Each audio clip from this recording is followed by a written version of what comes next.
డాక్టర్తో కలిసి అదిరిపోయే ప్లాన్ చేసిన కార్తీక్, సుమిత్ర స్పృహలో లేదని నిజాన్ని బయటపెట్టిన జ్యోత్స్న. అసలిదంతా ఎలా జరగబోతోంది? డాక్టర్తో కలిసి కార్తీక్ ఇటువంటి ప్లాన్ చేశాడు. ఏం జరిగింది అనేది ఈ వీడియోలో తెలుసుకుందాం. ఇక జ్యోత్స్న అయితే ఏం చెయ్యాలి?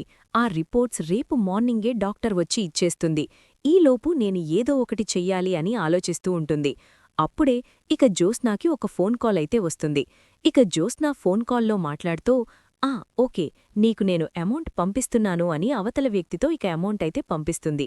చెప్పేసి తర్వాత ఇక అంతా కూడా నాకు అనుకూలంగానే ఉంటుంది. పాపం మా మమ్మీ మధ్యలో బలైపోతోంది అని జ్యోత్స్న అయితే అనుకుంటూ ఉంటుంది. తర్వాత ఇక కార్తీక్ అయితే దీపని తీసుకొని డాక్టర్ వస్తున్నారు, మళ్ళీ జ్యోత్స్న రిపోర్ట్స్ చెప్పడానికి మనమిద్దరం వెళ్ళాలి అని అంటూ ఉంటాడు. అప్పుడే ఇక అందరూ కూడా ఇంటికైతే వస్తారు. వచ్చిన తర్వాత డాక్టర్ అయితే రిపోర్ట్స్ పట్టుకొని వస్తుంది. రిపోర్ట్స్ పట్టుకొని వచ్చాక ఇంక దశరథతో అంటూ ఉంటుంది, చూడండి దశరథ్ గారు, మొన్నటిసారి ఏదో తప్పు జరిగిందని చెప్పి జ్యోత్స్న మామీద నింద వేసింది. మరి ఏం పొరపాటు జరిగిందో నాకైతే అర్థం కాలేదు. కాని ఇప్పుడు మాత్రం ఈ రిపోర్ట్స్ ఎలా వచ్చాయంటే అని అంటూ ఉంటుంది. డాక్టర్ అయితే చెప్పబోతూ ఉంటుంది. ఇక పారిజాతం పక్కనే ఉన్న జ్యోత్స్న, అయిపోయామే, ఇప్పుడు మాత్రం ఖచ్చితంగా అవ్వలేదనే చెప్తుంది. ఇప్పుడు మనం ఏం చేయాలో కూడా తెలీదు, ఏం చేద్దామే అని అంటూ ఉంటుంది పారిజాతం. గ్రానీ, నువ్వు కాసేపు మాట్లాడుకో అని అంటూ ఉంటుంది జ్యోత్స్న. అప్పుడే ఇక పారిజాతం, ఇది ఇంత కూల్గా ఉందంటే మొత్తానికి ఏదో మడత పెట్టింది, అందుకని ఇంత కూల్గా ఉంది అని అనుకుంటూ ఉంటుంది పారిజాతం. ఇప్పుడైతే జ్యోత్స్న రిపోర్ట్స్ అన్నీ కూడా కరెక్ట్గానే ఉన్నాయి, సుమిత్రిగారికి మ్యాచ్ అయ్యాయి అని అంటూ ఉంటారు. ఇక ఆ మాట విని ఒక్కసారే కార్తీక్, దీప షాక్ అయిపోయి చూస్తూ ఉంటారు. ఇక పారిజాతం కూడా షాక్ అయిపోతుంది. ఇక అందరూ కూడా చాలా సంతోషపడుతూ ఉంటారు.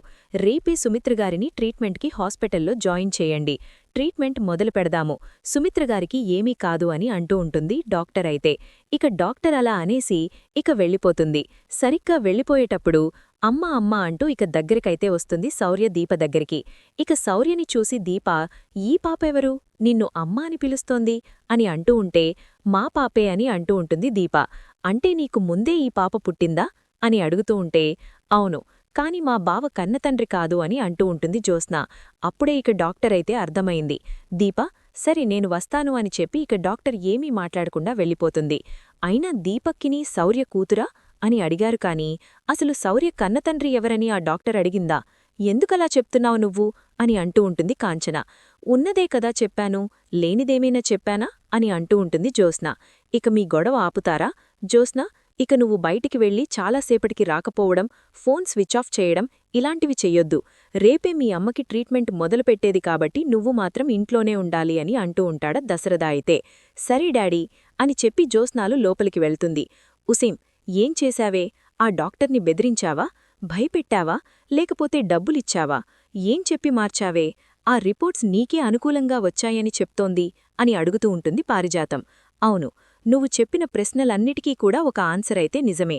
ఆవిడ్ని నేను బెదిరించలేదు, అలాగని ఆవిడ్ని ఎక్కువగా భయపెట్టలేదు, డబ్బుతో కూడా కొనలేదు, కాని డబ్బు పెట్టేసి ఆ వాటిని మార్చేశాను అని అంటూ ఉంటుంది జ్యోత్స్న. డబ్బులిచ్చి మార్చేశావా? అసలు ఏం మాట్లాడుతున్నావు నువ్వు? డబ్బులు ఎవరికిచ్చావు అని అంటూ ఉంటే, నేను హాస్పిటల్కి తాతోపాటు టెస్ట్లివ్వడానికి వెళ్ళినప్పుడు అక్కడ నాకు ఒక డాక్టర్ కనిపించాడు. ఆ డాక్టర్ ఫోన్ నంబరు ఎవరికి ఇవ్వడం నేను చూశాను. వెంటనే నా ఫోన్లో ఎక్కించుకున్నాను. ఇంటికి వచ్చాక ఆ డాక్టర్తో మాట్లాడి, నీకు నేను ఇంత ఇస్తాను అమౌంటు, నా రిపోర్ట్స్ నాకు అనుకూలంగా రావాలి అని చెప్పాను. అతను మార్చేశాడు అని అంటూ ఉంటుంది జ్యోత్స్న. నువ్వు మామూలాడదానివి కాదే బాబూ, ఇప్పుడు మరి సుమిత్ర ప్రాణాలు పోతే ఏం చేస్తావే అని పారిజాతం అడుగుతూ ఉంటే, అంత తొందరగా పాపం మమ్మీ చనిపోతున్నందుకు 2 క్షణాలు సంతాపసభలో నుంచున్నట్టు మౌనంగా నుంచుందాము. ఇంతకు మించి మనమేం చేస్తాంగరాని? మనం వరకు చూసుకుంటే కరెక్టే, ఎదుటివాళ్లు కూడా బాగుపడాలంటే మనకైతే కుదరదు అని అంటూ ఉంటే, చీచీ, నువ్వు ఇంత దుర్మార్గురాలివా అని అంటూ ఉంటుంది పారిజాతం. తర్వాత దీప ఏమో కార్తీక్ని అడుగుతూ ఉంటుంది, ఏంటి బావా ఇదంతా? అసలు ఏం జరుగుతోంది? రిపోర్ట్స్ జ్యోత్స్నాకి అనుకూలంగా రావడమేంటి అని అంటూ ఉంటుంది. మా హారికాగారు డబ్బులకు అమ్ముడుపోయారా అని అడుగుతూ ఉంటుంది దీప. లేదు దీపా, డాక్టర్ అమ్ముడుపోలేదు అని చెప్తూ ఉంటే మరి ఎందుకు ఆ రిపోర్ట్స్ అలా వచ్చాయి అని అనంగానే ఆ రిపోర్ట్స్ జ్యోత్స్న మార్చాలనుకుంది. కాని ఆ రిపోర్ట్స్ మారలేదు. అక్కడ డాక్టర్కి డబ్బులిస్తానని అతనికి ఆ డబ్బు ఆశ చూపించి రిపోర్ట్స్ని మార్చాలనుకుంది జ్యోత్స్న. కాని అదే టైంలో డాక్టర్ హారికా గారు ఆ రిపోర్ట్స్ని మార్చుతుండగా చూసేశారు. ఇక రిపోర్ట్స్ని మార్చకుండా చేశారు. ఆ తర్వాత నాకు ఫోన్ చేసి చెప్పారు. అప్పుడు నేను ఇలా మ్యాచ్ అయ్యాయని చెప్పమన్నాను అని అంటూ ఉంటే అసలు మ్యాచ్ అయ్యాయని ఎందుకు చెప్పావు బావా? రేపు అమ్మ ప్రాణాలతో ఆడుకోవాలనుకుంటున్నారా మీరందరూ? ఏంటి బావా, ఒక్కోసారి ఎందుకలా తెలివిలేకుండా ప్రవర్తిస్తావో అని అడుగుతూ ఉంటుంది దీప. నేను ఎందుకు చేశానో ముందు ముందు నీకే తెలుస్తుంది అని అంటూ ఉంటాడు కార్తీక్ అయితే. అప్పుడే కార్తీక్తో డాక్టర్ అయితే ఇక అంటూ ఉంటుంది. చూడు కార్తీక్, నేను చెప్పినట్టు చెయ్యి. వెంటనే నీ కూతుర్ని తీసుకొని నా దగ్గరికి రా అని అంటూ ఉంటుంది. ఇక శౌర్యని తీసుకొని డాక్టర్ దగ్గరికైతే వెళ్తారు కార్తీక్, దీప. ఏంటి దీపా, రేపు మా అమ్మకి జరగబోయే ట్రీట్మెంట్ అంతా అబద్ధమే కదా? మా అమ్మ ప్రాణాల్ని తీసేస్తారా అని అడుకుంటున్నావు కదా నా వైపు చూస్తూ అని అడుగుతూ ఉంటుంది హారిక అయితే. అవును మేడం, మరి బోన్ మ్యారో ట్రీట్మెంట్ ఇవ్వకుండా ట్రీట్మెంట్ ఎలా చేస్తారు? మా అమ్మ ఎలా బతుకుతుంది? నాకు అబార్షన్ చేసి నాకు బోన్ మ్యారో ఇచ్చే ఛాన్స్ ఇవ్వండి.